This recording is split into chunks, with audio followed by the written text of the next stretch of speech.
हमारे सनातन धर्म में 13 अखाड़े को मिला करके एक अखाड़ा परिषद का निर्माण हुआ, जिसमें 7 अखाड़े हमारे शैव सन्यासियों के हैं, 3 अखाड़े वैष्णव के हैं, 2 अखाड़े उदासीन हैं, 1 अखाड़ा निर्मल है। इस प्रकार से हमारे इन 13 अखाड़ों को मिला करके एक अखाड़ा परिषद बना। इसके अतिरिक्त और भी कुछ अखाड़े हैं जो अखाड़ों में विलय होकर के रहते हैं, जिस प्रकार से 10 नाम सन्यासिनी अखाड़ा जो जूना अखाड़े में विलय होकर रहता है, जैसे जो है किन्नर अखाड़ा है जूना अखाड़े में विलय होकर रहता है। तो इस प्रकार से और भी अखाड़े हैं। संप्रदाय की बात की जाए तो नाथ संप्रदाय के भी हैं, जिसमें हमारे प्रदेश के मुखिया माननीय योगी आदित्यनाथ जी भी उसमें आते हैं। तो इस प्रकार से हमारे कई अखाड़े हैं, पर अखाड़ा परिषद के अंदर देखी जाए तो 13 अखाड़े आते हैं, जो अखाड़ा परिषद संपूर्ण भारत का बना हुआ है। ये अखाड़े प्राचीन काल से हैं और आवश्यकता के अनुसार बढ़ते भी गए। कहते हैं बांस और बंस फैलने के लिए होते हैं, बढ़ने के लिए होते हैं, विस्तार के लिए होते हैं। जिस प्रकार से स्वतंत्रता की लड़ाई के लिए सुभाष चंद्र बोस ने आज़ाद हिंद फौज बनाई, तो उसमें एक ही फौज थी। आज एयरफोर्स है, नेवी है, आर्मी है, तमाम ये फोर्स बनते गए ना। बीएसएफ बना, आईटीबीपी बना, ये तमाम फोर्स के गठन होते चले गए ज़रूरत के अनुसार। तो ठीक किसी प्रकार से हमारे अखाड़ों के भी गठन होते चले गए। शुरू में जो है आदिशंकर भगवान ने जब किया था तो 10 नाम की स्थापना की थी, 10 नामी अखाड़े थे। फिर उसके बाद अखाड़े की वृद्धि होती चली गई, बढ़ते चले गए। उसी क्रम में जो है ये हमारा जूना अखाड़ा अत्यंत प्राचीन अखाड़ों में से एक अखाड़ा है, जो भारत के भिन्न भिन्न भागों में हमारे नागा सन्यासी निवासरत रहते हैं, तमाम गिरी कंदराओं में निवास करते हैं, तमाम मठों पे निवास करते हैं, और भारत के भिन्न भिन्न भागों में क्या विश्व के सुदूर देशों तक जा कर के सनातन धर्म का प्रचार प्रसार करते हैं, और प्रचार प्रसार करके सनातन धर्म की बारे में लोगों को जानकारी देते हैं। योग, नियम, संयम, प्राणायाम, ध्यान इत्यादि के बारे में बताते हैं, ताकि जो है सनातन को लोग जान सकें। और परिणाम यह निकला इसका कि आज लोग सनातन की तरफ अग्रसर हैं। पश्चिम देशों की भी बात की जाए तो वहाँ पे भी लोग सनातन के प्रति आशावादी हैं, सनातन के प्रति श्रद्धावनत हैं, सनातन के प्रति वो विनवत हैं और सनातन में समाहित हो रहे हैं, पश्चिम देश के भी लोग। तो इस प्रकार से हमारे अखाड़े ने जिस प्रकार से सनातन धर्म का प्रचार प्रसार किया, तो उस प्रचार प्रसार का परिणाम यह आया।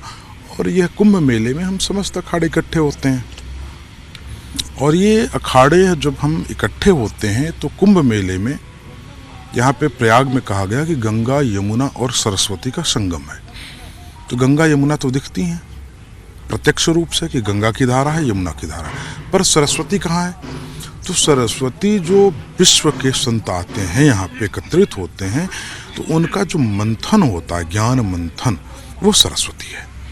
तो उस ज्ञान के द्वारा संपूर्ण विश्व को एक शांति प्रदान करने के लिए, संपूर्ण विश्व में एक अच्छा मार्ग प्रदर्शन करने के लिए, संपूर्ण विश्व के मंगल कामनाओं के लिए, सर्वे भवन्तु न सुखिनः सर्वे सन्तु निरामया, सबके सुखी होने के लिए, सबकी आरोग्यता के लिए, ताकि संपूर्ण विश्व में किसी प्रकार के दैवी प्राकृतिक आपदाएं ना आने पाएं और विश्व में शांति बनी रहे, इसके लिए यहाँ विचार मंथन होता है।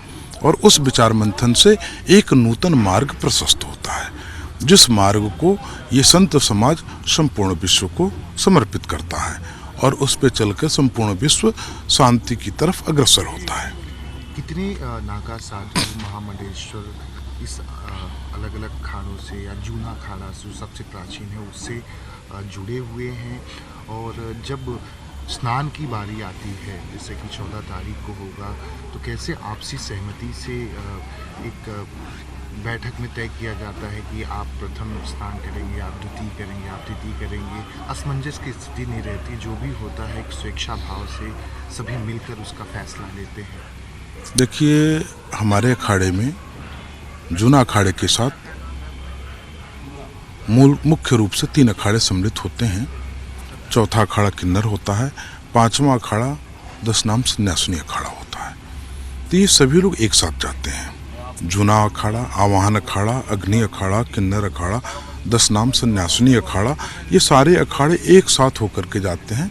और जो शाही पर्व काल के स्नान होते हैं उसमें सबके क्रम बन जाते हैं। आपस में मंत्रणा होती है। मंत्रणा करके यह निर्णय लिया जाता है कि प्रथम शाही स्नान में प्रथम स्नान कौन करेगा, द्वितीय शाही स्नान में प्रथम कौन करेगा। तो एक क्रम बना दिया जाता है और क्रम के अनुसार जैसे पहले स्नान में हमने कर लिया तो दूसरे स्नान में आपको हमने मौका दिया कि पहला स्नान आप करें, दूसरे स्नान में हम हो जाएंगे। तीसरे में तीसरे व्यक्ति को दिया गया, दूसरे में दूसरे को दिया गया, पहले में खुद रखा गया। तो ताकि जो है सब सौम्य भाव से आपसी सामंजस्य बना करके एक दूसरे का सम्मान करते हुए पर्व को संपन्न करें। इसलिए जो है आपसी सहमति बनाना, क्योंकि ये 7 अखाड़े हैं हमारे और 7 अखाड़ों में एक ही हैं। 7 अखाड़ों में गिरिपुरी, भारती, सरस्वती, वन, अरण्य, तीर्थ, आश्रम, यही सब महात्मा हैं हमारे। जितनी मढ़ियाँ हमारे में उतनी मढ़ियाँ उनमें भी हैं। तो एक ही अखाड़े के उपक्रम है ये एक दूसरे से जैसे जैसे संख्या बल बढ़ता गया वैसे वैसे घर में जैसे जो है एक मकान में 20 लोग रह रहे हैं, उसकी क्षमता जो है 15 लोगों की है, तो 5 लोगों के लिए तो वर्डन आ गया ना। इसलिए जो है दूसरे मकान की तो जरूरत पड़ेगी। तो संख्या बल के अनुसार अखाड़ों का विस्तार होता गया और अखाड़े बढ़ते गए और उसी प्रकार से हम एक दूसरे से सामंजस्य बैठा करके, क्यों है तो अभी हमारा परिवार हमारा ही भाई है ना, तो आपसे सामंजस्य बैठा उसको भी उतना ही मौका देते हैं जितना हम अपने पास रखते हैं। क्योंकि बड़े होने के नाते हमारा दायित्व है कि बाकियों को विशेष महत्व दिया जाए और उसी क्रम में हमारा जूना अखाड़ा सबको विशेष महत्व देता है। अखाड़े का सभापति का चुनाव कुंभ में होता है, कैसे चुना जाता है? साधुओं की जो कमेटी होती है वो कैसे चुनती है सभापति को? ये जो हमारे यहाँ के चुनाव प्रक्रियाएं हैं ये महासभा की बैठक से होती हैं। महासभा की बैठक का मतलब होता है 52 मढ़ियों के सदस्य। हमारे जूना अखाड़े में 52 मढ़ियाँ होती हैं। 52 मढ़ियों के सदस्य मिल करके ये सारे चयन चुनाव की प्रक्रिया को संपन्न कराते हैं, जिसमें हमारे सभापति का चयन होता है, हमारे यहाँ सेक्रेटरी का चयन होता है, श्री महंत थानापति का चयन होता है, श्री महंत का चयन होता है, अष्ट कौशल महंत का चयन होता है। इस प्रकार से हमारे जितने पद हैं उन सारे पदों का चयन चुनाव करने की प्रक्रिया 52 सदस्य टीम करती है, जो 52 मढ़ियों का प्रतिनिधित्व करते हैं।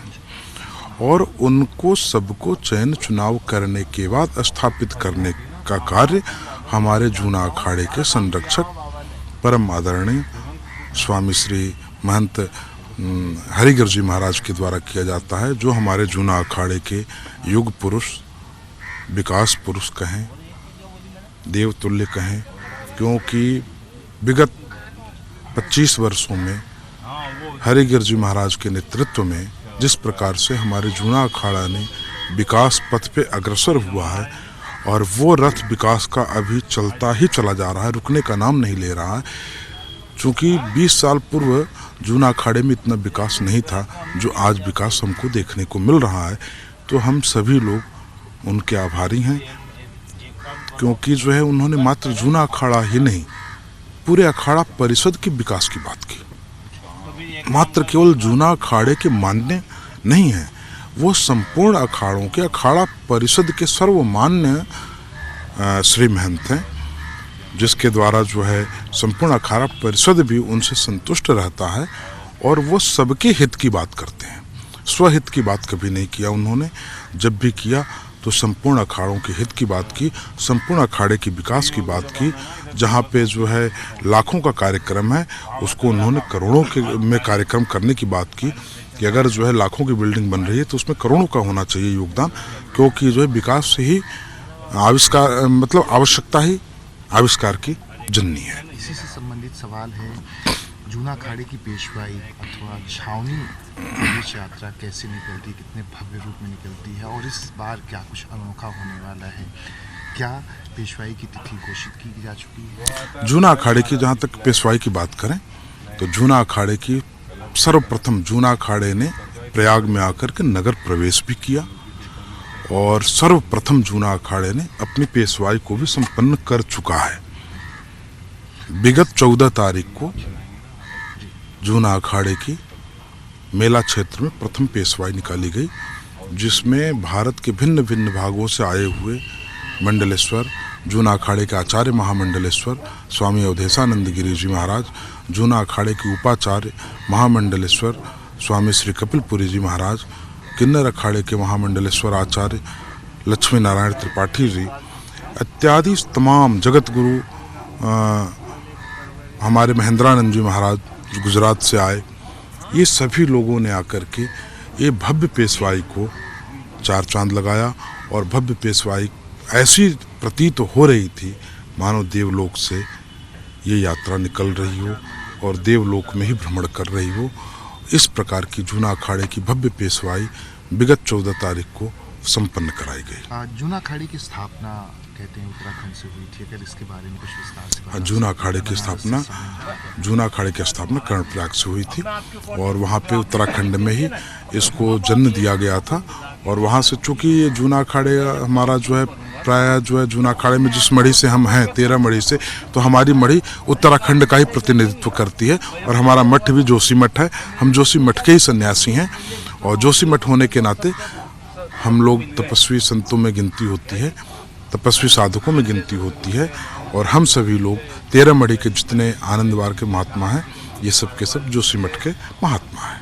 जूना अखाड़ा में परंपरा है कि जिन्हें संन्यास की दीक्षा दी जाती है यहाँ पर स्थित पंच गुरुओं के द्वारा दी जाती है, उसके बाद उनका संस्कार होता है, महामंडलेश्वर ईश्वर के द्वारा संन्यास दीक्षा के तहत मंत्र दिया जाता है। इसके बारे में बता सकें कैसे होता है ये पूरी प्रक्रिया? हमारे संन्यास जीवन में सर्वप्रथम तो हमको ब्रह्मचारी बनाया जाता है। हम ब्रह्मचारी बन के ब्रह्मचर्य का पालन करते हैं, तमाम विद्याओं को ग्रहण करते हैं, तमाम विद्याओं को सीखते हैं, शास्त्र का ज्ञान लेते हैं। उसके बाद हमारे यहाँ पंचगुरु संस्कार की बात आती है, जिसमें हमारे कंठी गुरु होते हैं जो हमको भगवा कासाय वस्त्र प्रदान करते हैं, भगवा गुरु होते हैं। हमको एक गुरु के द्वारा भस्मी की प्राप्ति होती है, जो गुरु हमको भस्म देते हैं, भस्म लगाने की विधा देते हैं। तो एक हमारे गुरु भस्मी गुरु होते हैं, एक गुरु हमको कोपीन अर्थात लंगोटी प्रदान करते हैं जिनको हम लंगोटी गुरु बोलते हैं, और एक गुरु जो होते हैं हमको दीक्षा देते हैं और हमारी सिखा लेते हैं। तो लेने के बाद वो हमारे 5वें गुरु होते हैं। तो हमारे पंचगुरु की परिक्रिया के बाद हमारा महात्मा एक महापुरुष बन के तैयार होता है। हमारा देश विश्व गुरु कैसे बने, सनातन का प्रचार प्रसार कैसे हो, इस पर भी यहाँ पर मंथन किया जाएगा इस बार ही नहीं, हर बार यह जो बांग्लादेश में जिस तरह से हमारे सनातन धर्म या ब्राह्मण हिंदुओं से संबंधित जो भी घटनाएं हुई हैं, क्या उस पर भी विचार विमर्श किया जाएगा, या विश्व में जिस तरह से हिंदुओं पर अत्याचार हो रहा है उस पर भी विचार विमर्श आप सभी के द्वारा महामंडलेश्वरों के द्वारा? चूँकि हम लोग सनातन की रक्षा के लिए ही ये सनातन धर्म की फौज है और जब जब जरूरत पड़ी है सनातन को तब तब हमारी इस सेना ने सनातन की रक्षा के लिए बलिदान दिया है। आज भी जरूरत है, आज भी हम बलिदान देंगे, लेकिन सनातन को समाप्त नहीं होने देंगे। जिस प्रकार से संपूर्ण विश्व में कुरीति चल रही है सनातन को समाप्त करने की। पाकिस्तान जिस समय आज़ाद हुआ, पाकिस्तान में हिंदुओं की जनसंख्या बहुत थी, आज क्या है 0% रह गई है। यही स्थिति बांग्लादेश में। बांग्लादेश को स्वतंत्र किसने कराया? भारत के हिंदुओं ने कराया ना, लेकिन आज वो हमारे ही भक्षक बन गए। वहाँ पे आज कृष्णदास बांग्लादेश के अंदर इस्कॉन टेम्पल का जो वहाँ के प्रेसिडेंट हैं, उन्होंने कोविड काल में वही बांग्लादेश के मुस्लिमों को कोविड की मेडिसिन उपलब्ध कराई। वहाँ पे महीनों तक सबको लाखों लोगों को भोजन प्रबंध की व्यवस्था कराई, तब वो अच्छे थे। आज शासन सत्ता बदलते ही वो एक आतंकवादी गतिविधियों में सम्मिलित हो चुके हैं। क्या किसी को सहयोग करना, एक बीमार व्यक्ति को मेडिसिन देना, भूखों को भोजन देना, क्या आतंकवादी गतिविधियां हो सकती हैं? लेकिन नहीं, ये घोषित किया गया। क्यों घोषित किया गया? सनातन को समाप्त करने के लिए। लेकिन सनातन अनादिकाल से है, जो कभी समाप्त हुआ नहीं, ना हुआ, ना होगा। ये कदापि ऐसा नहीं हो सकता कि ये लोग सनातन को समाप्त कर सके। और हम संतगण यहाँ पे जो कुंभ मेलों में आते हैं, सनातन के हर मुद्दों पे चर्चा करते हैं और हर मुद्दों पे चर्चा करके उस पे कार्य करते हैं। तो सनातन की रक्षा के विषय पे भी यहाँ पे चर्चाएं होंगी और उसके ऊपर कार्य होंगे। एक आखिरी सवाल, श्री पंचदशनाम जूना अखाड़ा अत्यंत प्राचीन कहा जाता है, दुनिया का सबसे प्राचीन और सबसे बड़ा अखाड़ा है। इसका कारण यहाँ 5 से 10 लाख के बीच नागा साधु हैं। इनके बारे में कुछ बता सकें कि कैसे यह शैव धर्मावलंबियों का सबसे बड़ा अखाड़ा है? देखिए, जूना का मतलब ही पुराना होता है। जून शब्द से जूना बना। जून का मतलब होता है प्राचीन। रामचरितमानस में जिस समय लक्ष्मण जी ने धनुष तोड़ दिया है और परशुराम आए हैं, तो उन्होंने बहुत क्रोध किया है, तो लक्ष्मण ने कहा, का क्षति लाभ जून धनु तोड़े। क्या नुकसान और क्या लाभ? पुराना धनुष था, टूट गया। तो जून का मतलब प्राचीनता से है और जूना का मतलब भी प्राचीन है। जो अत्यंत प्राचीन हो, जो अत्यंत प्राचीन परंपराओं को लेकर चलने वाला, वही जूना अखाड़ा है। तो चूंकि प्राचीन परंपराओं को लेकर चलने की वजह से जूना अखाड़ा हमारा प्राचीन है और प्राचीन होने के नाते हमारे यहाँ संख्या बल भी अत्यधिक है। हमारे यहाँ सन्यासी बहुत हैं, हमारे यहाँ सैनिक बहुत हैं और जूना अखाड़ा युद्ध के लिए देश दुनिया में हर जगह जाना जाता है कि जूना अखाड़ा कभी भी युद्ध कर सकता है। सनातन की बात आएगी, राष्ट्र की बात आएगी, धर्म की बात आएगी, तो उसके लिए सबसे पहले अगर कोई अस्त्र शस्त्र उठाएगा तो जूना अखाड़े के सन्यासी उठाएंगे। तो इसको तो उत्तर प्रदेश के मुखिया ने अपने वक्तव्य में बोल चुके हैं कि जूना अखाड़ा जो है बहुत खतरनाक अखाड़ा है, ये लड़ाई झगड़े में बहुत आगे होते हैं। तो किस लड़ाई झगड़े में आगे होते हैं? अनावश्यक में नहीं ना, सनातन की रक्षा के लिए, राष्ट्र की रक्षा के लिए। ये नहीं कि आपसे झगड़े के लिए या अनावश्यक झगड़े के लिए। अगर राष्ट्र पे बात आती है तो वहाँ पे वो झगड़े जरूर करेंगे, सनातन की बात आती है तो वहाँ पे वो झगड़े जरूर करेंगे। बाकी आपसी सौहार्द के साथ हम जितने सौम्य हैं उतने ही हम कठोर भी हैं। अगर धर्म के प्रति व्यक्ति है तो उसके लिए हम सौम्य हैं और धर्म के विपरीत है तो उसके लिए हम बहुत अत्यंत कठोर भी हैं। क्योंकि धर्म और रक्षति रक्षिता, अगर धर्म की रक्षा करेंगे तभी धर्म हमारी रक्षा करेगा। तो हमारे जितने नागा सन्यासी हैं जो जूना अखाड़े में 15 लाख की संख्या में हैं, वो सब एक एक से बढ़ के सैनिक हैं और सब पराक्रमी हैं, सूरवीर हैं, महारथी हैं। एक आखिरी सवाल संक्षिप्त में अगर आप बताना चाहें, इस बार क्या कुछ भव्य और होने वाला है? जूना अखाड़ा हो, आप सभी से जुड़ा हुआ संबंधित कुछ? भारत सरकार की, राज्य सरकार की बहुत बड़ी तैयारी है, तकरीबन 45 करोड़ से ज़्यादा लोग श्रद्धालु यहाँ पर आए। ये भारत सरकार और राज्य सरकार को बहुत बहुत मैं बधाई देना चाहूँगा कि भारत सरकार और राज्य सरकार ने मिल करके भारत की संस्कृति को विश्व दर्शन में ला करके खड़ा किया कि हमारी संस्कृति को संपूर्ण विश्व जाने। जिस प्रकार से हमारे भारत की संस्कृति को, भारत के दर्शन को धूमिल करके विश्व में दिखाया जाता था कि भारत की संस्कृति इतनी गंदी है, भारत में गरीब लोग रहते हैं, खाने के बगैर रहते हैं, ऐसे रहते हैं, वैसे रहते हैं, यहाँ की कोई परंपराएं नहीं है, कोई कुछ नहीं है, यहाँ ढोंग है। लेकिन जिस प्रकार से भारत सरकार ने सनातन दर्शन के लिए संपूर्ण विश्व को प्रयागराज कुंभ महापर्व में आमंत्रित किया है, उसके लिए हम भूरी भूरी प्रशंसा करते हैं कि कम से कम ऐसी सरकार हमारे देश में आई जिसने जो है सनातन दर्शन को विश्व पटल पे ला करके खड़ा किया। हालांकि सनातन तो अनादिकाल से था ही, क्या योग नहीं था? योग अनादिकाल से था ना। परंतु एक रामदेव नाम का ऐसा महात्मा आया जिसने इस योग को संपूर्ण विश्व के मानस पटल पर रख दिया। आज संपूर्ण विश्व उस योग को कर रहा है और संपूर्ण विश्व एक दिन योग दिवस के रूप में भी मना रहा है।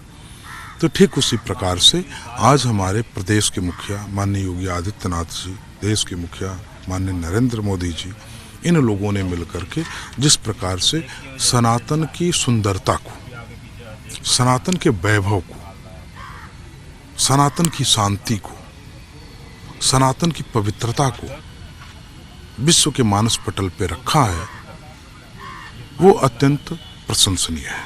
उसकी जितनी प्रशंसा की जाए उतना कम है, क्योंकि अभी तक तो जितनी सत्ताएं रही हैं सनातन के विरोध में ही रही हैं। मात्र केवल उनका एक ही उद्देश्य होता था कि सनातन का विरोध। इंदिरा काल में देखिए करपात्री जी महाराज के साथ क्या हुआ। एक निरपराध साधुओं के ऊपर गोलियां चलवाई गई। करपात्री जी महाराज का क्या मांग था? पालघर वाले करपात्री जी महाराज का तो बस इतना सा मांग था कि गौ हत्या बंद हो जाए, लेकिन इंदिरा ने गोलियां चलवाई ना। क्यों चलवाई भाई? पालघर में 2 संत जो हमारे जूना अखाड़े के ही थे, हमारे 13 मढ़ी के ही थे, मोब लिंचिंग के द्वारा उनको मार दिया गया। मारने वाले कौन थे? उस ऑडियो में आप सुनिए। जिनको अल्पसंख्यक करके सारी सुविधाएं दी जा रही हैं वही थे ना, कोई दूसरा नहीं था। लेकिन उसके ऊपर क्या हुआ? उस समय उद्धव ठाकरे की सरकार थी, क्या किया उसने? कुछ भी नहीं। आज तक एक अपराधी नहीं पकड़ा गया। निरपराध लोगों को पकड़ा और छोड़ दिया। उसके पीछे षड्यंत्र क्या था? षड्यंत्रकारी तो आए ही नहीं सामने। किस षड्यंत्र के तहत उसको मारा गया? साधुओं का कौन सा दोष था भाई? लेकिन उनकी हत्याएं हुई। तो हमारे देश के अंदर सनातन को समाप्त करने के लिए तमाम योजनाबद्ध तरीके से कार्य चलते रहे। अभी देखिए 4 दिन पहले, 5 दिन पहले अभी झांसी में, महाराष्ट्र में कई जगहों पे पकड़े गए जिनके कनेक्शन पाकिस्तान थे। उनकी योजनाएं क्या थी? कुंभ मेले में जो है अशांति फैलाना। पूरी तैयारी थी। ट्रेन कैसे पलटी जाए, ट्रेनिंग दी जा रही थी। रह रहे भारत में, खा रहे भारत का, विरोध भारत का। तो सनातन के खिलाफ तो शुरू से ही रहा। एक मदर टेरेसा आती है भारत के अंदर, ईसाई मिशनरी को लेके लॉन्च करती है, कन्वर्टेड करना शुरू कर दिया, लोगों का धर्म परिवर्तन होना शुरू हो गया। क्या हमारे देश में इतने ईसाई थे? आज जितने हैं। मात्र केवल ये सारे मिशन लॉन्च कराए गए कि सनातन को समाप्त किया जाए। अभी 10 साल पूर्व सरकारें थी, आपने भी देखा होगा। दूरदर्शन चैनल हमारे देश का इकलौता चैनल होता था, उसके ऊपर नीचे सत्यम शिवम सुंदरम लिख के आता था, वो बंद करा दिया गया था। बाद में फिर चालू हुआ दबाव में आकर के।